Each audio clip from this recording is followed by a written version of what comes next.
debating it, yes. You did so well, bro. Taylor, bro. Taylor's.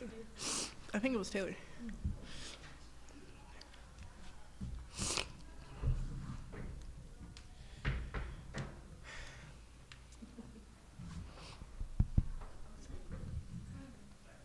Oh. Gosh.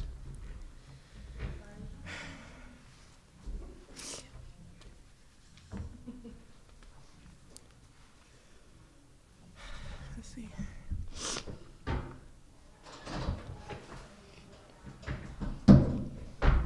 figured that. I'm good. I figured I'm gonna get sick. Me too. I'm jumping in without a basket. I'm jumping in.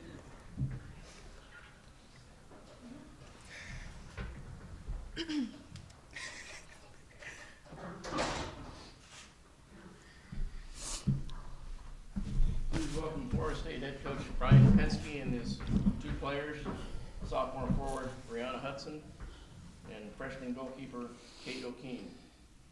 Coach, we will start with opening comments from you, followed by questions from the media. Please use a microphone from one of our volunteers and identify yourself with your name and organization before your question. Go ahead, Coach.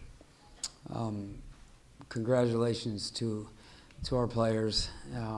Amazing performance, amazing grit, toughness to beat a very good Stanford team. Obviously, there's a reason why these two players to my left are here in this press conference. In tough games like this, you need a goalkeeper to keep you in the game, and we had a goalkeeper keep us in the game.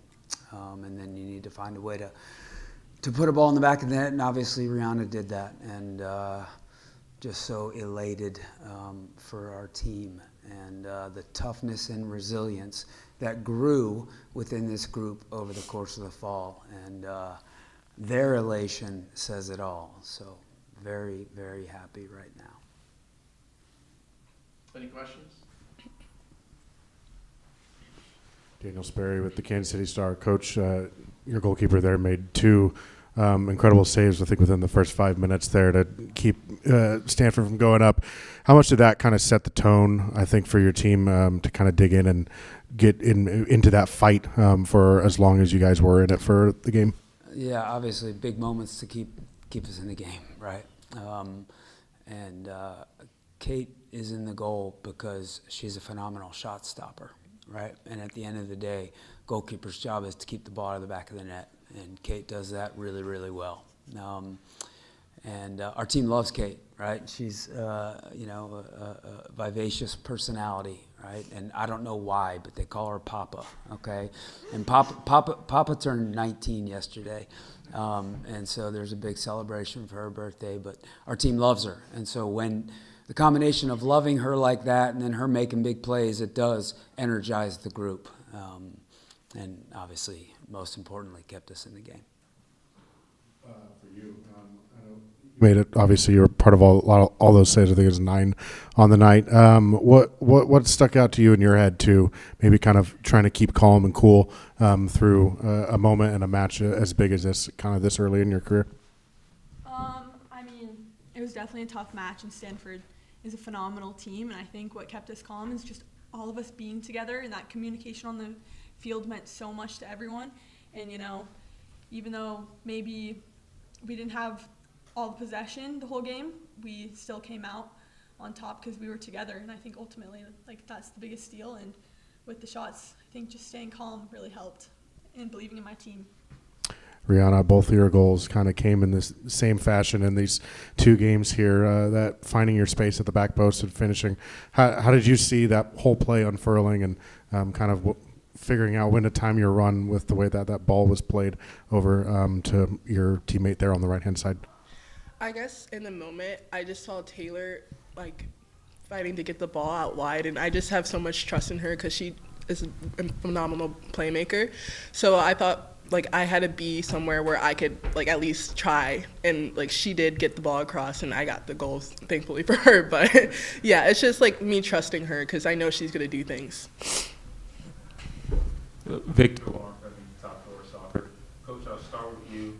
That was her third goal this season in the last 3 minutes out of time and winning the game. Have you ever had a player just show up that consistently in big moments across the full season? Yeah, that's a great question. You also can add to that, I don't think it's a last 3 minute situation, but as a freshman 1 year ago, she scored the game-winning goal in the ACC tournament final, right? And so, I say it all the time. She's got ice in her veins, and she's calm in those moments, and she's clutch. And the first one, right, of the goals, 3 goals you're talking about, happened at NC State with, I think it was 31 seconds left in the game, and that was a massive, massive point for us on the road. And so when I saw that ball coming across the box with Ree inside the 6, I knew, you have these feelings, right? Like, that's not going to be a goal, or that might be a goal. I knew unequivocally that was going to be a goal. And then to follow up with that, so through the season, especially early on, you experimented with different lineups, different parts of the roster. How did you and your staff eventually arrive at a core that you knew you could rely on for big moments such as these? Yeah, such an evolution, finding the right, kind of relationships, the right players on the field, the right shape, all of that. And then, honestly, our first 4 games, we played a 4-3-3. And then we've played in a 2-front ever since. And then 20 minutes into the game, Erwin Van Bennekom said we need to go to a 4-2-3-1 to match them. And I trusted Erwin, and it was a great decision. It made our kind of defending much more simplified, and we went with it. So it kind of became a 4th shape, right? And so a little bit of evolution within the game, right? And we have a lot of good players on our team and a lot of good players on the bench. But the togetherness of this group and the resilience of this group grew a lot, right? And so, even I think about, Jada McGrew played right wing tonight. She hadn't played right wing all season, right? Jordan Dudley dropped in and played 10. She had played 10 minutes at 10 all season, right? So Sophia Wynn played right wing tonight. She played 6 minutes as a right winger her freshman year 4 years ago against North Carolina, right? And so kids just kind of answering the bell whatever the role was. And, we're a team, and I said this in the post-game interview, we started the season 7-0-1, and then we hit a patch in the middle of the season where we went 3-2-3. And, a lot of people out there forgot about Florida State. Within our locker room, we could have gone many different ways, right? We staying together, we stay in the course, we trusting each other and trusting the process, and our kids did just that. And we finished the season 6-0-0, and we're national champions. And then last question for you here. So 2 years ago, you kind of mentioned it was a different kind of title winning experience for you. Does this almost feel more rewarding because of how much adversity you guys went through? I think there was a point during the season where you went 3 games without a win, and now here you are last night of the season, you're champions. Does that hold a special place for you? It does, and actually I just said it to my son out on the field. I said, 2 years ago, the day of the game, I always go for a run on game days, and I remember that run 2 years ago, and I knew we were, and no disrespect to Stanford because they were a very good team, but we were a very good team, and I knew we were going to win the game that night. I just knew. I was so calm, so relaxed. And today, going into the game, I knew this was going to be a coin toss, right? And just by virtue of, where we were, who they were, this is their 3rd straight college cup, and they got a lot of older players, and they were dying to win this game. And I fully, obviously, understand and empathize with that.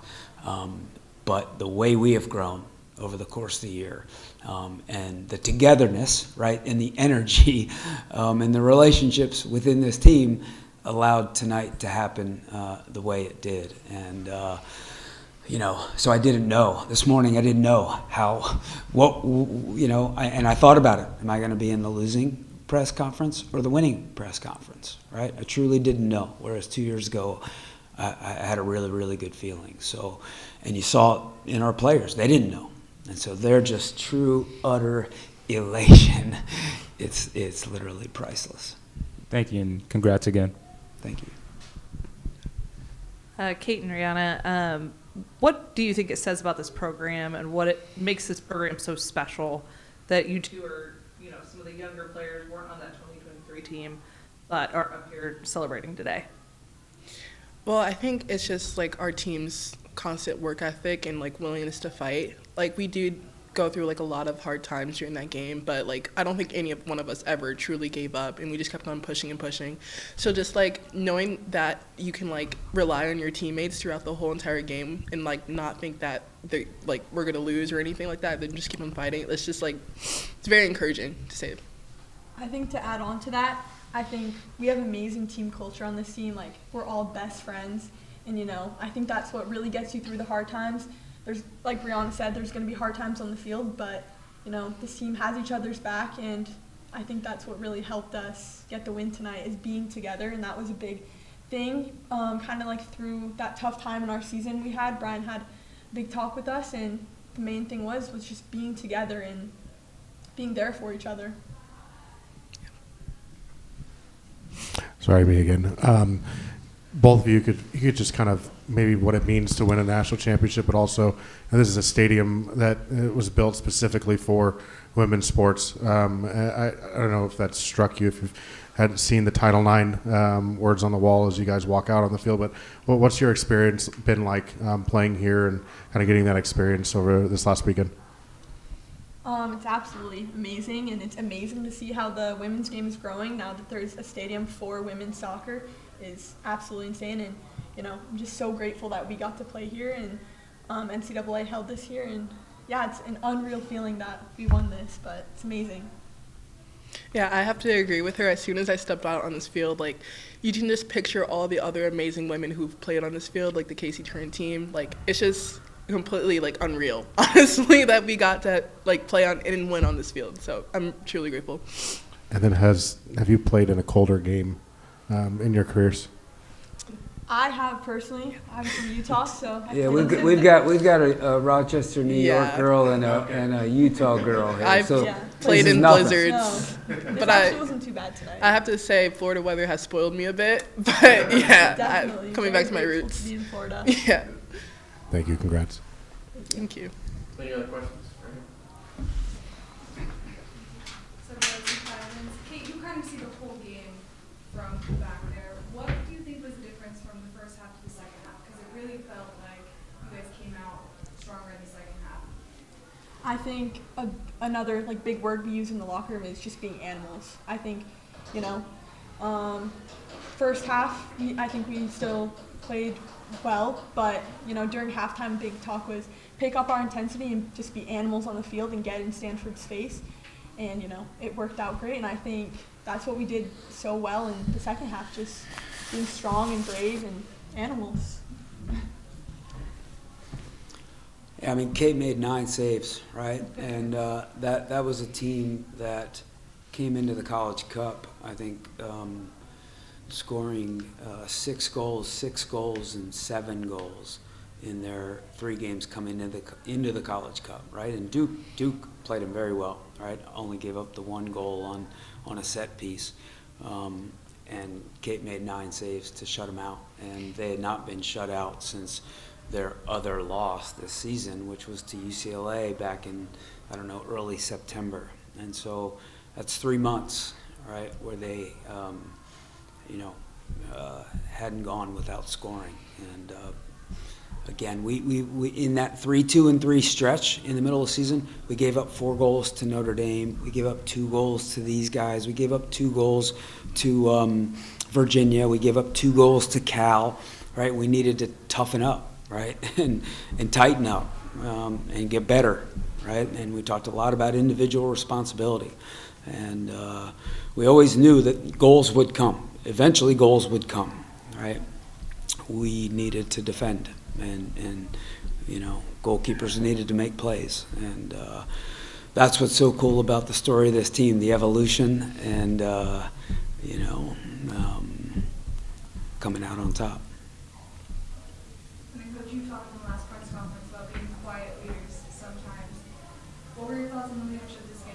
Amazing, right? And I told him in the circle before the game, you guys wear GPS units, right, that measure, right, your distance covered and things like that. said, you guys, right, we need to pretend and act like you have decibel measurements, right, on you right now. And this needs to be the loudest game of our season. And I think they absolutely freaking answered the bell, right? Because it takes courage. Stanford came to our place and they outcompeted us when they beat us 2-1, right? And they were, you could hear all of their players, whether it was young players or old players, right, communicating and having big personalities, right, and having gumption about them, right? And we talk about put yourself out there, right? No regrets, leave nothing, right, to the unknown. And I thought tonight, and it wasn't any one or two individuals, it was everyone, from the players on the bench who didn't play a minute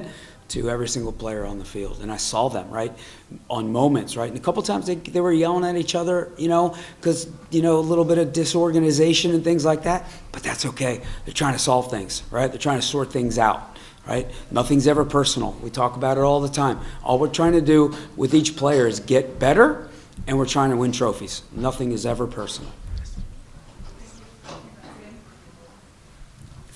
And then, Coach, 2 years ago at this stage, speaking of Dudley now, you mentioned how she had never played soccer full time. She had split her time between basketball and soccer.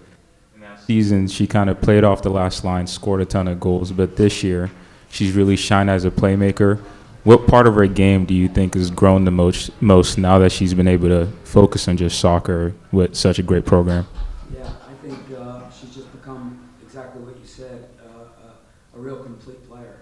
Right? I don't know what her exact numbers is, but for the second straight year, she's leading our team in assists, right? And that's with between tonight and then I think it was our first round Stanford game. She's probably played 30 minutes as an attacking midfielder. Otherwise, she's playing in the highest line. It's not always easy to get assists and central. It's not like she's a winger and serving balls in, right? And so her brain is phenomenal. Her passing is phenomenal. She obviously can score. She didn't score this weekend, and I guarantee you she's beating herself up about it, right? And so that's one area she still needs to keep growing, is cutting herself a break, because the best forwards in the world have short memories, and she needs to have a short memory. Brianna Hudson has a very short memory. And I just had one last one for you, Coach. Extra special weekend, it sounds like, for the Pensky family. What does that mean to you, and were you guys able to kind of watch that as a team, or how did that set up? Yeah, so special, obviously. Ben goes to Tufts University in Boston, and another phenomenal soccer program who's chasing their 5th star as well. And Ben and his teammates go through the same thing that our players go through, living up to the ones that came before you, right? And that's hard, right? It's amazing because you have such a high standard to live up to and to try to attain, but it's also pressure, right? And it's hard.